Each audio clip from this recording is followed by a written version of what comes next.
যেখানে আজ পর্যন্ত কোনো মানুষ আল্লাহকে দেখেনি, তাহলে মুসলমানরা কেমন করে আল্লাহ এক হওয়ার সাক্ষী দিয়ে থাকে? কেন বলে আল্লাহ ছাড়া কোনো মাবুদ নেই? দ্বিতীয় প্রশ্ন, পৃথিবীর সবকিছু আল্লাহ তাআলার অনুগত, তাহলে পৃথিবীতে যা কিছু হয় ভালো মন্দ তার সমস্ত কিছুই আল্লাহর হুকুমে হয়ে থাকে। এই পৃথিবীতে কেন খারাপ কাজের জন্য মানুষ দোষী হয়ে থাকে? কেন সে সাজা পাবে?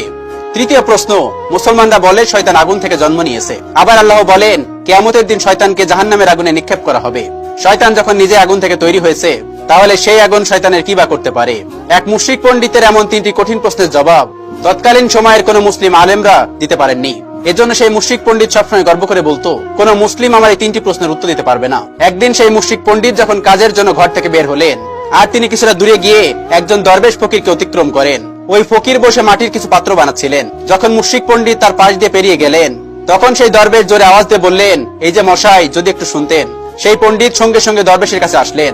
দরবেশ বললেন, আমি শুনেছি আপনার তিনটি প্রশ্নের উত্তর কেউ দিতে পারছে না, আর সেগুলোর উত্তর নাকি আজ পর্যন্ত কেউ কোনোদিন দিতে পারবে না। আপনি মনে করছেন যদি আপনি সেই প্রশ্নগুলো আমাকে একটু করতেন, তাহলে সেই উত্তর দিতে পারি কিনা চেষ্টা করে দেখতাম। দরবেশের মুখে এমন কথা শুনে সেই মুশরিক পণ্ডিত হাসলেন। তিনি বললেন, আমার এই প্রশ্নের উত্তর বর্তমান জামানার বড় বড় আলেমরা দিতে পারেননি, আর আপনি তো একজন ফকির মানুষ, আপনার কাছে কি বা জ্ঞান থাকতে পারে? পণ্ডিতের মুখে এমন কথা শুনে সেই দরবেশ একটু মুস্কি হেসে বললেন, আরে পণ্ডিত মশাই, প্রশ্নগুলো একটু করেই তো দেখেন। এরপর মুশরিক পণ্ডিত নিজের প্রশ্নগুলো করতে শুরু করলেন। প্রথম প্রশ্নটা করলেন, যখন আজ পর্যন্ত কোনো মানুষ আল্লাহকে দেখেনি, তাহলে মুসলমানরা কেমন করে সাক্ষী দিচ্ছে আল্লাহ এক এবং অদ্বিতীয়? দ্বিতীয় প্রশ্ন হচ্ছে, যখন পৃথিবীর সবকিছু আল্লাহর অনুগত, তাহলে ভালো খারাপ সবকিছু তো আল্লাহর হুকুমে হয়, মানুষ কেন হারাম কাজের জন্য শাস্তি ভোগ করে দোষী হবে? তৃতীয় প্রশ্নটি হলো, আল্লাহ রাব্বুল আলামিন শয়তানকে আগুন থেকে সৃষ্টি করেছেন, আবার কিভাবে আগুনে পোড়াবেন? এরপর সেই মুশরিক পণ্ডিত হাসতে হাসতে বললেন, যেগুলোর উত্তর আজ পর্যন্ত কেউ দিতে পারেনি, আমি জানি আপনিও পারবেন না। এই প্রশ্নগুলো শোনার পর সেই বুজুর্গ অনেকক্ষণ সেই মুশরিক পণ্ডিতের দিকে তাকিয়েছিলেন, আর মনে মনে কি যেন ভাবনা চিন্তা করছিলেন। আর এদিকে ফকির দরবেশের এমন অবস্থা দেখে মুশরিক পণ্ডিত মনে মনে খুব খুশি হচ্ছিলেন। এরপর সেই ফকির দরবেশ হঠাৎ করেই নিজের হাতে থাকা উপস্থিত একটা মাটির পাত্র দ্বারা সেই মুশরিক পণ্ডিতের মাথায় প্রচন্ড জোরে আঘাত করলেন। আর সেই পাত্রের আঘাতের কারণে মুশরিক পণ্ডিতের মাথা থেকে রক্ত বের হতে শুরু করলো। এতে পণ্ডিত রেগে গেলেন। আশেপাশের লোকজনও বিষয়টা খুব খারাপ চোখে দেখলেন। তখন মুশরিক পণ্ডিত বললেন, প্রশ্নের উত্তর যখন বুদ্ধি খাটিয়ে দিতে পারেননি, তখন দৈহিক শক্তি ব্যবহার করে আমাকে জখম করলেন। আমি নিজে আদালতে যাব এবং আপনাকে কাঠগড়ায় দাঁড় করাবো। শুধু তাই নয়, উপস্থিত থাকা বেশ কিছু মুসলমানও সেই দরবেশকে ভৎসনা করলেন এবং বললেন, প্রশ্নের উত্তর তুমি দিতে পারলে না, তাকে মারা তোমার ঠিক হয়নি। যাই হোক, মামলা শেষ পর্যন্ত আদালতে গড়ালো।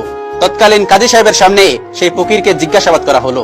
কাজী সাহেব বললেন, আপনি এই ব্যক্তিকে মেরেছেন কেন?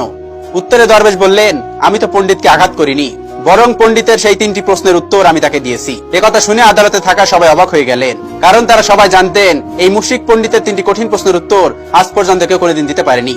এবার হাকিম সাহেব বললেন, পণ্ডিতের সেই উত্তরগুলো কোথায়?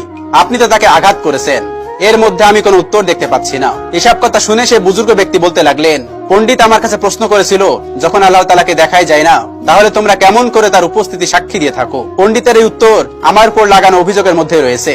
তিনি বলেছিলেন, আমার আঘাতে চোট লাগার কারণে তার মাথায় খুব ব্যথা অনুভূত হচ্ছে, কিন্তু তার যে ব্যথা হচ্ছে তার কি কোনো প্রমাণ অবস্থিত রয়েছে? সাক্ষী উপস্থিত আছে? একথা শুনে সে পণ্ডিত বলতে লাগলেন, একথার সাক্ষী হবে কেমন করে? দরবেশ বললেন, তাহলে আমি কিভাবে মেনে নিব যে আপনার ব্যথা হচ্ছে? এটা শুনে মুশরিক পণ্ডিত বললেন, আরে জনাব, আমার ব্যথা অনুভূত হচ্ছে, আমি ব্যথা অনুভব করছি, আর এজন্য বলতে পারছি যে আমার ব্যথা হচ্ছে। ঠিক এখন যেরকম আপনার ব্যথা দেখা যাচ্ছে না, শুধুমাত্র অনুভব করছেন, ঠিক তেমনি আমরা আল্লাহকে দেখতে পাই না, কিন্তু আমরা আল্লাহকে সবসময় অনুভব করি। আর এই পুরো কায়নাত বিশ্বজাহান তার একাত্মবাদের স্বীকৃতি দেয়। এটাও আপনাকে অনুভব করতে হবে, কেননা এই পৃথিবীতে আল্লাহ রাব্বুল আলামিনের অনেক উপস্থিতি রয়েছে, যার মাধ্যমে প্রমাণিত হয় তিনি এক এবং অদ্বিতীয়, তার কোনো শরীক নেই। এরপর মুশরিক পণ্ডিত বললেন, চলুন মেনে নিলাম যে আপনি প্রথম প্রশ্নের উত্তর দিয়ে দিয়েছেন, তাহলে এবার আমার দ্বিতীয় প্রশ্নের উত্তর দিন। তারপর সেই বুজুর্গ দরবেশ বলতে লাগলেন, আপনি বলেছিলেন যা কিছু হয় তা সবকিছু আল্লাহ রাব্বুল আলামিন করে থাকেন, তাহলে কোনো খারাপ কাজের দোষ মানুষ কেন নিবে এবং এজন্য কেন শাস্তি পাবে? তাহলে আপনার এই প্রশ্নের উত্তর আপনার এই অভিযোগের মধ্যে রয়েছে। আপনি আমার উপরে যা লাগিয়েছিলেন, যখন সবকিছু আল্লাহ রাব্বুল আলামিন করেছেন, তাহলে এর মধ্যে আমার কি দোষ আছে? আপনি আমার উপরে কেনই বা অভিযোগ করেছেন? তারপর সেই পণ্ডিতের দ্বিতীয় প্রশ্নের উত্তর সে বুঝতে পারলো। আর তৃতীয় প্রশ্নের উত্তর হলো, শয়তান আগুন থেকে সৃষ্টি হয়েছে, আর আল্লাহ বলেন কিয়ামতের দিন শয়তানকে জাহান্নামের আগুনে নিক্ষেপ করা হবে। তাই আগুন আগুনের কি ক্ষতি করতে পারে? তাহলে এখন আমি আপনাকে এটি বলবো, আপনি কিসের তৈরি? তখন সে মুশরিক পণ্ডিত বললেন, আমি মাটির তৈরি। এ কথাটি শুনে বুজুর্গ দরবেশ বললেন, আমি যে পাত্রটি দিয়ে আপনার মাথায় মেরেছিলাম সেটি কিসের তৈরি? তখন সেই মুশরিক পণ্ডিত বললেন, সেটিও মাটির ছিল। এরপর বুজুর্গ দরবেশ বললেন, একদম সঠিক, যেমন ভাবে আপনি মাটি থেকে সৃষ্টি হয়েছেন আর সেই পাত্রটিও মাটি দিয়ে তৈরি হয়েছে, তবু আপনার মাথা ফেটে গেল। এরপরও যদি আপনি বলেন যে শয়তান আগুন থেকে সৃষ্টি হয়েছে বলে মহান রাব্বুল আলামিন তাকে কিয়ামতের দিন জাহান্নামে ফেললে সে ব্যথা যন্ত্রণা অনুভব করবে না, আগুন তা কিছুই করতে পারবে না, তাহলে আপনার কথার মতে মহান রাব্বুল আলামিন তাকে কিয়ামতের দিন জাহান্নামে ফেললে সে ব্যথা অনুভব করবে না, আগুন তা কিছুই করতে পারবে না, তাহলে আপনার কথার মতে মাটির পাত্রের আঘাতেও আপনার কিছুই হওয়ার কথা নয়। তাহলে কেন আপনার মাথা ফেটে গেল? তেমনি ঠিক একইভাবে কিয়ামতের দিনেও জাহান্নামের আগুন শয়তানকে জ্বালিয়ে পুড়িয়ে নষ্ট করে দেবে। ভিডিওটি ভালো লাগলে শেয়ার করে অবশ্যই কাছের মানুষগুলোকে দেখার সুযোগ করে দিবেন। Thanks for watching.